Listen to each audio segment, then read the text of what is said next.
अगवा के बाद दोस्त के हाथों कत्ल किए जाने वाले नौजवान मुस्तफ़ा आमिर कत्ल केस में अहम पेशरफ। अरमगान का मेन किरदार है और इसने अपने आईडी कार्ड्स बनाए हुए हैं मुख्तलिफ नामों से। गिरफ्तार है, बाकी अरमगान ही है कि डीएनए का एक रिपोर्ट नहीं आती, हम ये क्लेम नहीं कर सकते। कितनी देर तक अरमगान ने मुजामत की है। पहले अरमगान गिरफ्तार हुआ, एक डीएसपी अपने ड्राइवर के साथ जख्मी हुआ।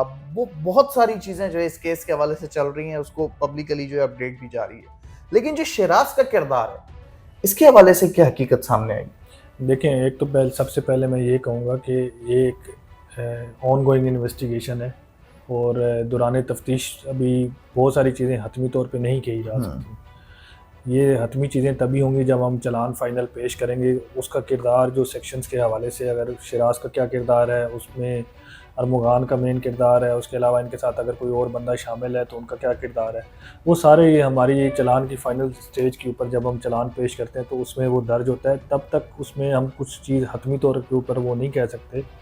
अपेरेंटली ये इसका को एक्यूज़्ड है। जो अभी तक की तफ्तीश है या अभी तक की जो इसकी हमें मालूमात इस तफ्तीश में से हासिल हुई हैं, वो ये है कि इसका साथी मुल्ज़िम है। इन्होंने साथ रह के जो है वो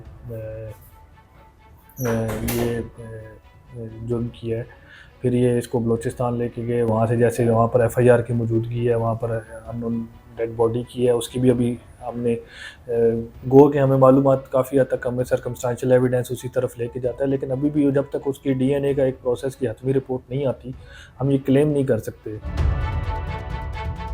मुस्तफ़ा आमिर की जो वालदा हैं, उन्होंने ये क्लेम किया पहले कि ये अरमगान और शिराज के अलावा भी कोई और मुलविस हो सकता है। फिर एक लड़की का जिक्र हुआ, पहले मार्शा नामी लड़की की जो है वो ज़राए बताते हैं इन्वॉल्वमेंट है। फिर कल परसों एक नई लड़की का किरदार सामने आ गया।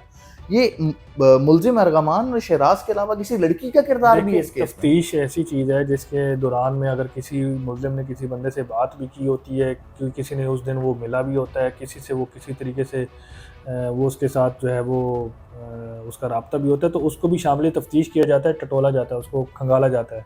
तो उसका ये हरगिज़ मतलब नहीं है कि उस बंदे का उसको कुछ पहुँचाने में किरदार है, उसको कुछ चीज़ करने में उसको कुछ किरदार है। किसी का किसी से राब्ता होने का, देखें, एक बंदे का 100 बंदों से राब्ता हो सकता है, लेकिन हो सकता है जुर्म करते हुए वो उसमें जो शामिल है वो शरीके जुर्म जो है वो सिर्फ एक बंदा हो। तो इस तरह देखें, किरदार तो काफ़ी सामने आए हैं। शायद हो सकता है कल भी परसों भी कोई जो है मज़ीद किरदार सामने आए, लेकिन अब उनका एक्चुअली उस जुर्म के हवाले से क्या किरदार है वो तो देखें तफ्तीश में किसी सबूत के साथ ही होगा। तो जब तक उनके ऊपर कोई सबूत नहीं आता उस पर हम कोई हतमी बात नहीं कर सकते हैं। इस तरह के तो नाम बाद में भी आते जाएंगे, लेकिन हमें तो तफ्तीश में जो सबूत जिसके ऊपर आएंगे वो तो अभी तक जो मरकज़ी मुल्ज़िम है उसके ऊपर हैं। ज़रा ये भी बताते हैं कि जिस वक्त अरमगान की गिरफ्तारी हुई उस वक्त भी उसके साथ एक लड़की मौजूद थी जिसपे वो तशद्दुद भी करता रहा और उस पर भी इल्ज़ाम लगाता रहा कि पुलिस को तुम लाई हो। इसमें क्या हकीकत है? क्योंकि उस वक्त तो रेड हुई थी पुलिस की, ऑपरेशनल के हवाले से इन्वेस्टिगेशन का मैं नहीं पूछता, वो क्या मालूमात थी इस हवाले से? जी नहीं, वो उस वक्त जो जब ये रेड हुई थी, जो लड़की वहाँ से जो इसके साथ, इसको देखें, इसकी एक आदत है वहाँ से जो है वो इनके साथ जो है जितने भी ये कॉल गर्ल्स टाइप हैं इस तरह के, उनको बुलाना और उनके साथ जो है अब उनका इसमें जो है वो उस हवाले से किरदार नहीं है सामने हमारे जो, यानी अरमगान जो है वो इस तरह की जी, क्योंकि मकरू धंधा करने वाली खवातीन बुलाता रहता था अपनी उस बंगले पर जहाँ पर पुलिस। देखें, जिस दिन हमारे साथ जो वकूआ हुआ, ये वकूआ तो उससे पहले का है, तो वो उसमें उस दिन के वाक़े में जो उसका जो हम अपने टेक्निकल एनालिसिस पे नंबर वगैरह हम लेते हैं, हम उनकी मौजूदगी देखते हैं कि मौजूदगी है या नहीं है उस जगह पर। अच्छा, तो जो अरमगान वाक़या है वो 6 जनवरी का है, जो जब हमने दोबारा रेड की वो तकरीबन 1 महीने के बाद का, तो उसमें वो उस दिन की प्रेजेंस का तो वहाँ पर उनकी कंफर्म नहीं करती। एसएसपी साहब, जब अरमान के घर पर रेड हुई, उसके जो अब उसके घर की वीडियोस आना शुरू हुई हैं आफ्टर रेड, तो जो अरमगान का ऑफिस था जिसको शायद किंग ऑफिस या इस तरह की कोई तख्ती वगैरह लगा रखी थी, उसके उस टेबल पे काफ़ी सारे सिगरेट और नशा आवर चीज़ें जो है वो दिखाई जा रही हैं, मुख्तलिफ वीडियोस मौजूद हैं। तो जब अरमगान की गिरफ्तारी हुई तो ज़राए ये बताते हैं कि उसकी गिरफ्तारी के बाद उससे पहली मुलाकात आपकी हुई, तो आपको उसकी बॉडी लैंग्वेज में क्या वो नॉर्मल इंसान था, नशा किया हुआ था, या आपके साथ भी जो उसका रवैया, जो कोर्ट में लोगों के साथ वो कहता है दूर हो जाओ, तंग नहीं करो फलान, उसका रवैया आपके साथ कैसा था? और आपकी जो फर्स्ट इंटरेक्शन उसके साथ हुई, आपने उसको कैसा पाया? देखिए, डेफ़िनेटली एक तो जब हम उसकी बात करते हैं रवैये की, वो तो आप लोगों के सामने भी उसकी जो है वो बिहेवियर इश्यूज़ हैं, सीवियर इश्यूज़ हैं।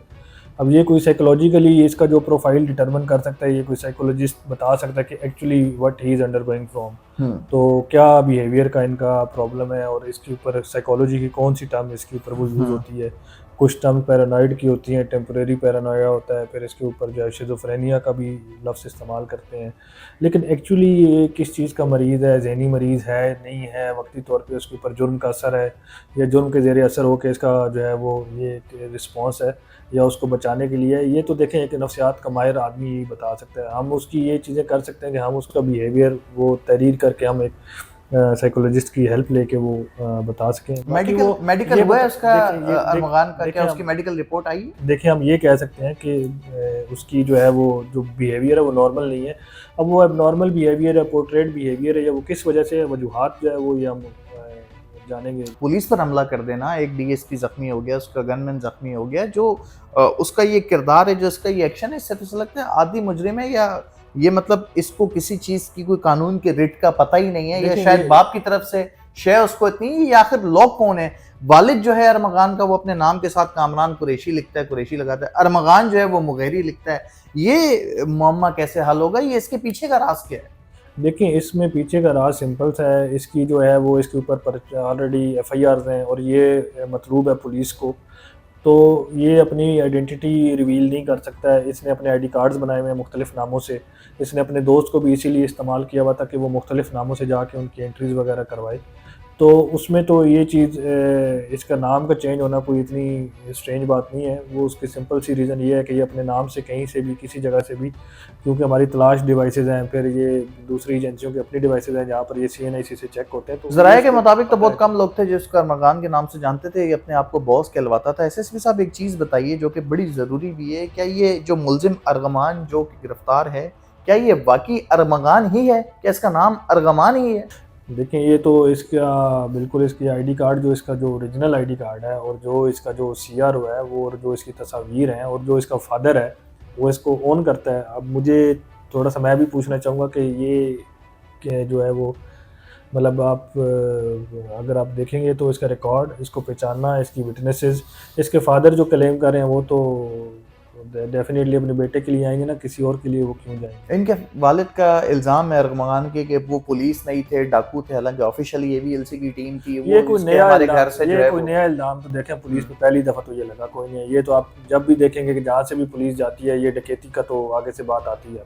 अच्छा, ये घर के ऊपर, रेड के ऊपर देखें ना, डिफेंसिव होके वो और क्या बताएंगे। क्या अरमगान के ऊपर हाथ इसके वालिद साहब का? क्या अगर मजीद इन्वेस्टिगेशन के अंदर अगर जाएंगे तो क्या अरमगान के वालिद के गिर्द भी घेरा तंग होने के इम्कान हैं? देखें अगर तो कनाइवंस आती है उसमें हम ऐसी कुछ चीज़ें देखेंगे जिसमें इनकी मुतलका एजेंसियों को हम लिखेंगे, जैसे एफआईए इसको देखती है मॉनिटरी फ्रॉड्स को, एंटी मनी लॉन्ड्रिंग को देखती है, तो वो हम तफ्तीश उनके जो है वो साथ अगर वो खुद करना चाहें इनिशिएट, हमने तो उनको लेटर भी लिख दिया हमें असिस्ट करें, खुद तफ्तीश का आगाज़ करना चाहते हैं खुद करें। वो अगर समझते हैं कि उसका दायरा कार में उसका वालिद भी आता है तो वो उसको शामिल तफ्तीश करेंगे। ये इसके वालिद हमारा जो जुर्म है, देखिए हमारे जुर्म में 365 ए या उसको होमिसाइड की तरफ लेके जाने वाले जुर्म में हमारी हद तक जो उनकी जो शवाहिद हैं वो अभी तक अरमगान के लिए चल रही है। नशा आवर चीजें कौन कौन सी मिली थी जो फर्स्ट इनिशियली जो रेड हुई थी, जिसमें उसका बाप भी ऑन करता है कि मेरा बेटा वाकई नशा करता है? कोई खास जो है वो वहाँ पर चीज़ें हमें कोई कब्जे में नहीं ली, ना तो इतनी अमाउंट थी, होती तो हम शो करते, क्योंकि ऐसी अमाउंट तो हम बिल्कुल हम शो करते अपना केस मजबूत करने के लिए। वहाँ से नशावर चीज़ें जो खाली कुछ बोतलें थी अल्कोहल की, कुछ जो है वो वीड के सैंपल हमें मिले थे, लेकिन वो कोई इतनी अमाउंट क्वांटिटी नहीं थी। यानी कि कुछ ना कुछ इस तरह के नशे मिले जो कि नशावर, ठीक है। कोई कहता है 200 लैपटॉप मिले तो 50 आईफोन मिले, 8 करोड़ बैग में थे, तो एग्जैक्ट इसका फिगर क्या था ताकि लोगों को ये चीज भी क्लियर हो कि वहां से अंदर से मिला क्या क्या। और वो घर नहीं लग रहा था, उसकी वीडियोस देखने के बाद मालूम हुआ कि वो कोई किला था, वॉक थ्रू गेट लगे हुए, सीसीटीवी कैमरास लगे हुए। एक तो ये बताइए क्या क्या चीजें रिकवर हुई, कैश कितना मिला, और इस घर को इतना किले की तरह बनाने के पीछे वजह? देखिए कैश तो उन्होंने जो है वो उधर, जब से इसके पास पहले कैश होता था, जब ये कॉल सेंटर इसका चल रहा होता था, अभी 3-4 महीने से इसका कॉल सेंटर बंद था। पहले इन्होंने सिक्योरिटी गार्ड भी इसके लिए रखे हुए थे। ये जो इनका कहना है कि इनके ऊपर जब पुलिस के पर्चे हुए हैं तो पुलिस के पर्चों के बाद जो है वो इन्होंने ये सारा काम धंधा बंद किया हुआ था, क्योंकि इन्हें मुतवक्को था कि किसी भी टाइम पे इनके ऊपर रेड हो सकता है। तो उन्होंने सिक्योरिटी गार्ड भी हटा दिए थे, सिक्योरिटी गार्ड भी ख़त्म हो गए। जब हमने रेड की कोई सिक्योरिटी गार्ड मौजूद नहीं था। वो जो सिक्योरिटी गार्ड थे वो रिपोर्टेडली बेसिकली कैश को सेव करने के लिए थे। बाकी जो हमारे पास जो इनकी जो डिजिटल जो फुटप्रिंट्स आए हैं, वो अगर कोई इनकी कोई चीज़ मौजूद होगी तो वो डिजिटली मौजूद होगी, क्योंकि वहाँ पर क्रिप्टो के कुछ शवाहिद हमें मिले हैं कि इसने शायद कोई रखे हुए होंगे। ठीक है। बाकी इसकी जो कैश के हवाले से या कोई कैश की जो रकम है, वो ये इन्होंने तकरीबन 8 लाख के हवाले से इन्होंने क्लेम की थी कि वो थी, और वो भी इसने अरमगान ने अभी क्लेम नहीं की। इसने लैपटॉप्स अपने हमने इनसे पूछे हैं, बताए हैं, हमने कहा कि आप अपनी चीज़ें बताएं। इनके वालिद को जब हमने कोर्ट ने हमें डायरेक्ट किया था तो इसके वालिद को हमने सुना था, और उन्हें हमने कहा था कि आप लिस्ट प्रोवाइड करें, उस लिस्ट में जो जो चीज़ें हम आपको वेरीफाई करके देते हैं आपकी चीज़ें हम उसको, ताकि हम उनको वो अकाउंट फॉर करें। तो उसमें तकरीबन इन्होंने अराउंड 100 के करीब लैपटॉप्स बताए थे, जिसमें से 64 लैपटॉप्स हमारे पास थे जब हम इनको लेके आए हैं, और कुछ लैपटॉप्स इनके फादर को जो है वो जब इनका घर दोबारा दिखाया गया था तो उनको हैंड ओवर जो है वो जब कोर्ट ने कहा था कि उनकी तसल्ली वगैरह करवाएं, तो उनके फादर ने जब वो घर में देखा तो उन्होंने तसल्ली का इज़हार किया था। बाकी इनका डिस्प्यूटेड क्लेम हमेशा होता है, वो इन्वेस्टिगेशन को डिस्प्यूट करने के लिए, पुलिस के रेड को डिस्प्यूट करने के लिए, असल चीज़ से ध्यान हटाने के लिए ये लाजमी इस्तेमाल किया जाता है। ये चीज़ें कॉन्फिस्केशन के लिए इसलिए ज़रूरी होती हैं कि अगर आपका एंटी मनी लॉन्ड्रिंग का पैसा है, अगर आपके पास पैसे ज़्यादा मौजूद हैं, तो वो कन्फिस्केट करके इसलिए किए जाते हैं कि वो पैसे आपके ख़िलाफ़ ना इस्तेमाल हो सके। तो रेड के दौरान में से ऐसी कोई भी चीज़ें मिलती हैं वो उसका पार्ट बनाकर मुतल्लिका एजेंसियों को हम दे देंगे, वो इस पर तफ्तीश करेंगे, तब तक कोर्ट की प्रॉपर्टी रहेगी। अच्छा, एसएसपी साहब, ज़राए ये भी कहते हैं कि जब अरमान गिरफ्तार हुआ और जब अरमान इसी एबीसीसी के सेल में लाया गया तो उसको उस रात जो है वो मेहमान बना दिया गया। ज़राए बताते हैं कि मैकडोनल्ड्स के बर्गर उसके लिए मंगाए गए, डंकी डोनट्स मंगवाए गए, और उसको जो है इस तरह ट्रीट किया गया जैसे वो मुलजिम नहीं एक मेहमान है। क्या सदाकत है इस हवाले से, या उसकी हैंडलिंग इतनी मुश्किल थी कि उसको इस तरह का प्रोटोकॉल देना पड़ा? देखिए, हैंडलिंग तो एक जो अगर कोई ड्रग यूज़र है उसके विड्रॉल के वगैरह के हिसाब से उसके मसले मसाइल आते हैं, लेकिन ये जो ये लगा रहे हैं कि इसको पैम्पर किया गया है और यहाँ पर वो किया गया है, तो वो प्ली खुद ले रहे हैं कि टॉर्चर किया गया है, तो ये कौन कह रहा है जो पैम्पर किया गया है? उनको तो बताएं कि टॉर्चर करके, जो ये जो जज साहब जो इसके ऊपर जो पुलिस रिमांड नहीं दिया, इसकी मेडिकल रिपोर्ट के ऊपर तो इन्होंने प्ली लिया है कि हमें टॉर्चर किया गया है। अच्छा, रिमांड तो के हवाले से भी लोग कहते हैं कि इसमें पुलिस की गफलत है और पुलिस ने केस को बिगाड़ा है। जो मसला पुलिस ने हल करना था वो एक हसास इदारे ने आगे जो है हल किया।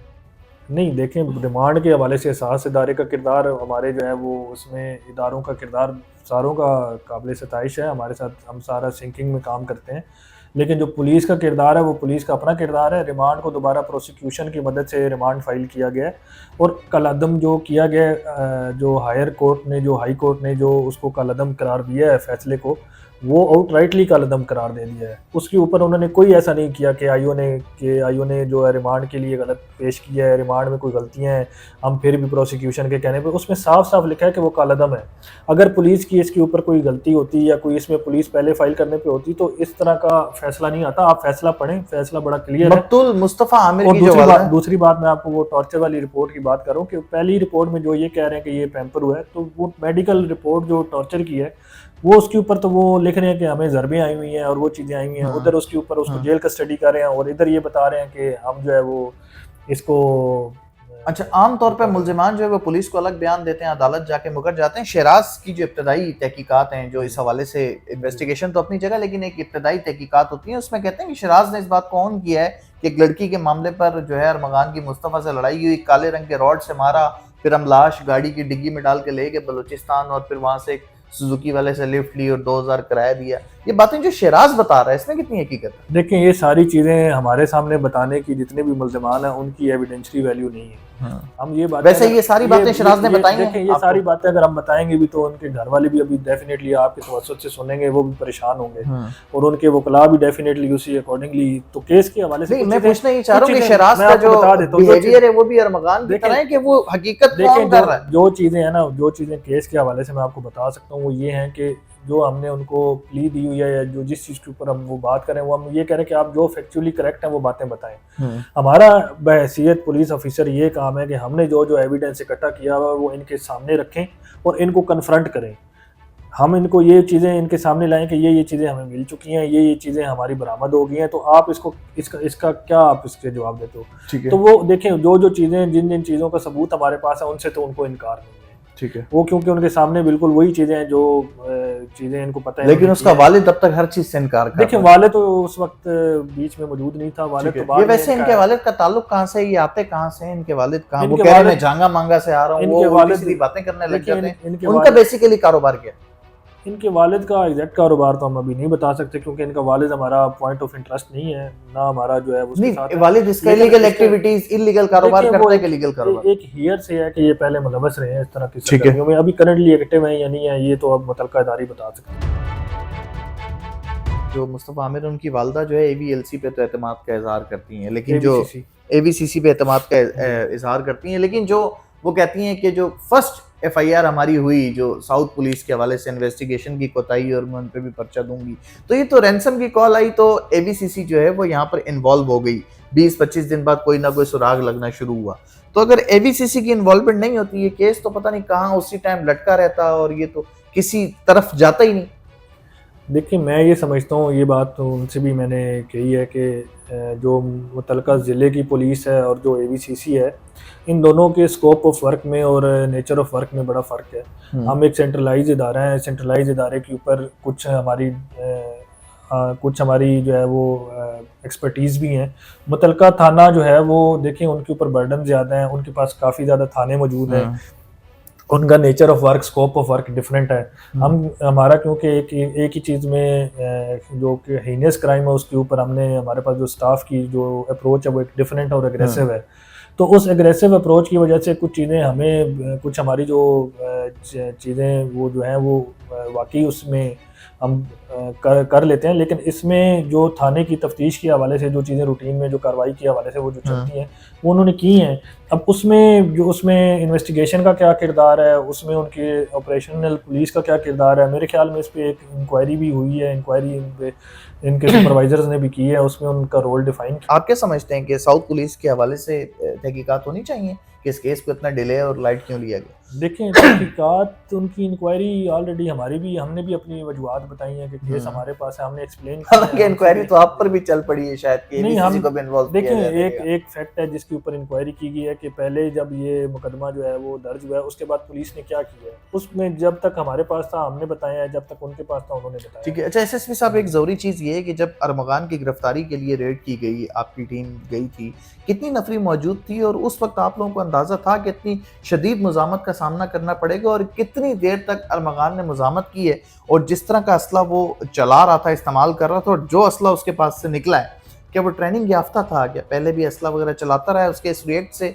क्या चीज़, उसके किरदार के हवाले से अगर हम कोई चीज़ महसूस करना चाहें तो इस हवाले से बताएं। लेकिन जो फायरिंग उसने की है वो इनडिस्क्रिमिनेट फायरिंग है, वो किसी एक बंदे को, दो बंदे को स्नाइपर के शॉट्स नहीं है जिसके ऊपर हम कहें कि उसने ट्रेनिंग की है। वो इनडिस्क्रिमिनेट फायरिंग है, कोई भी कर सकता है, किसी के हाथ में भी वेपन दे देंगे।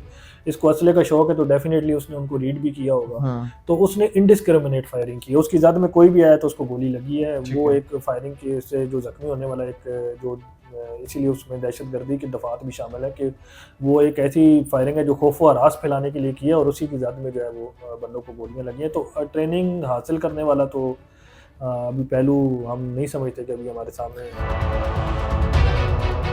इसका आएगा। जब अरमगान की गिरफ्तारी हुई, घर पर कौन कौन मौजूद था अरमगान की फैमिली में से, या अकेला रहता था? फैमिली में इसकी वालदा जो है वो इसकी बाद में आई थी वाक़े का सुन के। वालदा अलग रहती थी? ये अकेला रहता था, वालदा रहता है। अच्छा, यानी कि अरमगान का जो ऑफिस था वही उसकी रिहायश था और घर वाले अलग रहते थे? जी बिल्कुल, इसका घर में। अच्छा, कुछ शेरों के हवाले से भी खबर चल रही है, 3 शेर थे, 2 शेर थे, इसमें कितनी सदाकत है? शेरों के हवाले से जो चीज़ चल रही है वो शेरों के बच्चे इसने लिए थे, जो हमने हमारे रेड के दौरान वो शेरों के बच्चे नहीं चले थे। कुछ चीज़ें ऐसी हैं जो हमसे पहले की हैं, ठीक है, तो वो शेर इन्होंने मुंतकिल कर दिए। तो वो शेरों के बच्चे थे, छोटे कब्स थे और उन्हीं की वीडियोस वगैरह भी बाद में हमने देखी थी। वो इसने कहीं खरीदे और किसी बीमारी की वजह से उनको कहीं मुंतकिल कर दिया। अच्छा, ये बात तो तकरीबन साबित भी हो चुकी है और ये बात खुद भी ऑन करते हैं कि हमारा कॉल सेंटर का काम है। वो कॉल सेंटर पाकिस्तान में, कराची में स्पेशली इल्लीगल चल रहे हैं, जिसको आम ज़बान में डब्बे का काम भी कहा जाता है। इसके अलावा क्या इनके किसी मंशियात का कोई गैर कानूनी काम भी करते हैं? ये पहले इसने इतराफ़ किया है कि ये जब पहले किसी मल्टीनेशनल में काम करता था, वो एक अच्छी कंपनी थी, उस कंपनी को जब इसने छोड़ा वहाँ से जॉब, तो उसके बाद इसने मनशियात का कारोबार कुछ अरसे से किया। कुछ अरसे करने के बाद ये कॉलिंग सेंटर वाले काम में। अच्छा, मकतूल मुस्तफ़ा आमिर के हवाले से भी ये बात ज़ेरे गर्दिश है कि वो सिम यूज़ नहीं करता था, ओनली वाईफाई यूज़ करता था, इवन उसकी गाड़ी पर कोई नंबर प्लेट भी नहीं होती थी। मुस्तफ़ा आमिर का किरदार भी इतना गायबाना क्यों था, और मुस्तफ़ा आमिर का जो ताल्लुक है वो किस फैमिली से? मकतूल मुस्तफ़ा आमिर के वालिद कहाँ हैं और क्या करते हैं? वो अब तक मंजर आम पे नहीं है। उसके वालिद कस्टम के ऑफिसर हैं, और जो मुस्तफ़ा आमिर है वो खुद जो है वो भी वीड का यूज़र था। उसने जिस जो हमारी मालूमात है उसमें जितने लोग ये वीड यूज़ करते हैं वो आगे बेचते भी हैं, लेकिन कोई कितने लेवल पे डीलिंग थी, कितने लेवल पे, ये तो देखें मुतलका इदारा कोई इसके ऊपर जिनकी इसके ऊपर वो अप्रोच है वो इस पर तहकीक करे। हमारी मालूमात के मुताबिक उसका जो दायरा कार था वो बिल्कुल वो वीट सेल करता था। ये लोग जो पीते हैं अपने नशे के पैसे निकालने के लिए इतनी कुछ चंद लिमिटेड हल्के में ये बेचते हैं चीज़ें, उसमें इसको भी रमज़ान को भी ये बेचता था। तो बिल्कुल इसका इस तरीके से वो किरदार सामने है। इसके ऊपर INF का इशू भी चल रहा था, बिल्कुल पर्चा चल रहा था।